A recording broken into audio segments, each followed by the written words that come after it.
বরপক্ষ এসে গেছে, এই 3 শব্দের কথাটাই আমার মনে শিহরণ জাগানোর জন্য যথেষ্ট ছিল। ঠান্ডা হাত পা যেন আরেকটু গুটিয়ে গেল আমার। মাথা নিচু করে নিচের রুমে চুপচাপ বসে আসছি। একটু পরে রুমে প্রবেশ করলো রাইসা। এসে আমার পাশে দাঁড়িয়ে মুখটা তুলে দাঁত খেলিয়ে মাশাআল্লাহ বলল। আমি মুখ ফুলিয়ে বললাম, এত দেরি করে আসলি কেন তুই? বিয়ে হতে না হতেই আমাকে বলে গেছিস। সরি তুলফা সোনা, তুই বিয়ের জন্য রাজি হয়েছিস শুনে আমি কাল রাতেই আসতে চেয়েছিলাম, কিন্তু তোর ভাইয়া আসতে দেয়নি। পরে আমিও ভাবলাম এখন তো আমি ছেলে পক্ষ, তাই আজকে আসলাম। আমি এখন তোর বোন না, তোর হবু যা। বুঝেছিস? সম্মানের সাথে কথা বল আমার সাথে। ওর কথা বলার ধরন দেখে হেসে বললাম আমি। আমার হাসি দেখে রাইসা বলল, জানিস তুলফা, আমার না বিশ্বাসই হচ্ছে না তুই আর আমি একই ঘরের বউ হয়ে থাকবো। আমি সবসময় এটাই চাইতাম, যেন আমরা দুজন আলাদা না হই। আর এখন এটা সত্যি হতে দেখে এক্সাইটমেন্টে থাকতে পারছি না। আর সবচেয়ে অবাক করার বিষয় হলো পূর্ণ ভাইয়া বিয়ের জন্য রাজি হয়েছেন। ওহ মাই গড, আমি জাস্ট ভাবতে পারছি না এই অসম্ভব কিভাবে সম্ভব হয়ে গেল। সত্যি করে বলতো, তুই কোনো জাদুটোনা করেছিস নাকি? ওর কথা শুনে আমি চোখ পাকিয়ে তাকালাম ওর দিকে। ও ভ্যাটকে হাসি দিয়ে জড়িয়ে ধরলো আমাকে। আমিও আর কিছু বললাম না। আমরা দুইজন কিছুক্ষণ গল্প করার মধ্যেই আন্টি এলেন। এসে বললেন পরপক্ষ এসে গেছে, কিছুক্ষণের মধ্যেই তুরফাকে নিয়ে বের হতে হবে। আর তুরফা, তুই কি এখনো খাবি না? সকাল থেকে যাওয়ার কথা বলছি, কিন্তু তোর খাওয়ার নামই নেই। কাল রাত থেকে কিচ্ছু খাসনি, এভাবে চললে কি তোর হবে? দেখা যাবে বিয়ের পরই অজ্ঞান হয়ে যাবি। রেগে গেলেন আন্টি। ওহো আন্টি, তুমি কি সব বলছো? আমি কি সিরিয়ালের নায়িকা যে একদিন না খেলে অজ্ঞান হয়ে যাব? হেসে বললাম আমি, কিন্তু আন্টি চোখ পাকিয়ে তাকালেন আমার দিকে। তাই নিঃশ্বাস ফেলে বললাম, আমার প্রচন্ড নার্ভাস লাগছে আন্টি, একটুও খেতে মন চাচ্ছে না, কেমন যেন বমি বমি লাগছে, খুব অস্বস্তি হচ্ছে মনের ভেতর। আন্টি এবার একটু নরম হয়ে গেলেন, আমার পাশে বসে কালে হাত রেখে বললেন, দেখ মা, বিয়ের আগে এটা হওয়া খুব স্বাভাবিক, সব মেয়েরই এমন লাগে, তাই তোরও লাগছে, চিন্তা করিস না, ঠিক হয়ে যাবে। আন্টি কিছু বলার আগে আঙ্কেল নক করে রুমে আসলেন। উনি এসে বললেন, কি করছো তোমরা? বাহিরে ছেলেপক্ষ সবাই আছে, কাজী সাহেবও এসে গেছেন, তাড়াতাড়ি তুরফাকে নিয়ে এসো। আঙ্কেলের কথা শুনে ওনার সাথে বের হয়ে গেল আন্টি। তার 5 মিনিট পর আমাকে নিয়ে বের হলো রাইসা। দৌড়ো দৌড়ো বুকে এগিয়ে চললাম আমি আমার নতুন জীবনের দিকে। মেরুন রাঙা পাঞ্জাবি পরে বসে আছেন আমার সামনে পূর্ণ ভাইয়া, আর চোখে এক পলকে ওনার দিকে দেখে নিলাম। যেহেতু বিয়েটা খুব সাদামাটা ভাবে হচ্ছে, তাই উনিও বেশ সাদামাটা লোকেই আছেন, কিন্তু এই সাদামাটা লোকে ওনাকে কি মারাত্মক লাগছে আনমনে ভাবলাম আমি। ব্রাশ করা চুলগুলো সামনের দিকে হালকা এলোমেলো, হাতের ঘড়ির টাইম দেখছেন, এখন কিসের সময় দেখছেন? বিয়ে শেষ করে আবার অফিসে যাবেন নাকি? অবাক হয়ে ভাবতে লাগলাম আমি। অবশ্য ওনার পক্ষে এটা অসম্ভব না। এদিকে সামনে যে ওনার হবু বউ বসে আছে, সেদিকে কোনো খেয়াল আছে ওনার? আসলে অনেক বোরিং একটা মানুষ, মুখ ফুলিয়ে ভাবলাম আমি। পূর্ণ ভাইয়ার পাশে দাঁড়িয়ে আছে প্রান্ত ভাইয়া প্রিয়া, অন্য পাশে বড় আব্বু ও বড় আম্মু। তাদের দিকে তাকিয়ে দেখলাম পূর্ণ ভাইয়া বাদে সবাই আমার দিকে মিটমিট করে হাসছেন। তারা কি দেখলো নাকি আমি ওনাদের দিকে চেয়েছিলাম? ইয়াল্লাহ, সি সি সি। তাদের হাসিতে লজ্জায় আরো বেশি অস্বস্তিতে পড়ে গেলাম আমি।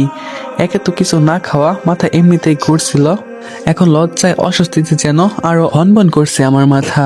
এদিকে কাজী সাহেব বিয়ে পড়ানো শুরু করে দিয়েছেন, কিন্তু সেদিকে আমার খেয়াল নেই। মাথার উপরে ফ্যান থাকার সত্ত্বেও ক্রমাগত ঘেমেই চলেছিলাম আমি। তখন আন্টিকে খাওয়ার কথা হেসে উড়িয়ে দিলেও এখন কেমন যেন সত্যি শরীর খারাপ লাগছে আমার। ইস, একটু খেতে পারলে ভালো হতো। পাশে দাঁড়িয়ে থাকা রাইসার হাত শক্ত করে চেপে ধরলাম আমি।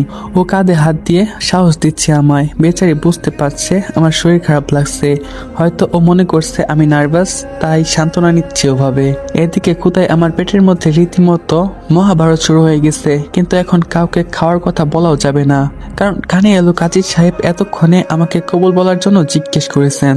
কবুল শব্দটা শুনে গলার মধ্যে শব্দগুলো দলা পেকে গেল। ছোট্ট একটা শব্দ, অথচ তার কত জোর। কোনোমতে নিঃশ্বাস নিয়ে ধীর গলায় বলে ফেললাম, কবুল। এক এক করে 3বার কবুল বলে পিছনের দিকে গা এলিয়ে দিলাম আমি। একটু পর পূর্ণ ভাইয়ের রাশভারী আওয়াজে কবুল শুনে বুকের ভেতরে ধক করে উঠলো আমার। কাজী সাহেবের মুখে বিয়ে হয়ে গেছে শুনে মনের মধ্যে শিহরণ বয়ে গেল আমার। সবার মুখে আলহামদুলিল্লাহ ধ্বনি শুনে রন্ধে রন্ধে কম্পন উঠলো। আমি ও পূর্ণ ভাইয়া এখন থেকে স্বামী স্ত্রী। এত দ্রুত ঘটে গেল ব্যাপারটা যে বিস্ময়তার রেশ লেগে আসছে আমার চোখে মুখে। এদিকে মন বলছে আমার এই বাড়ি ছেড়ে চলে যাওয়ার বিদায়ের ঘন্টা বাজছে। গাড়িতে বসে আছি জানালার পাশে, সব ফর্মালিটি শেষ, এখন চলে যাওয়ার পালা। বাইরে আন্টি কেঁদে কেঁদে পূর্ণ ভাইয়ার হাত ধরে বারবার আমার খেয়াল রাখার জন্য বলছেন, যা বুঝতে পারছি দূর থেকে। তবে উনি কে বলছেন তার উল্টো দিক হয়ে থাকার কারণে আমি বুঝতে পারতেছি না। এদিকে আয়নায় নিজের শুকনো মুখ আর চোখের নিচে লেপটে যাওয়া কাজল দেখে ভাবলাম জীবন কতটা চমকপ্রদ।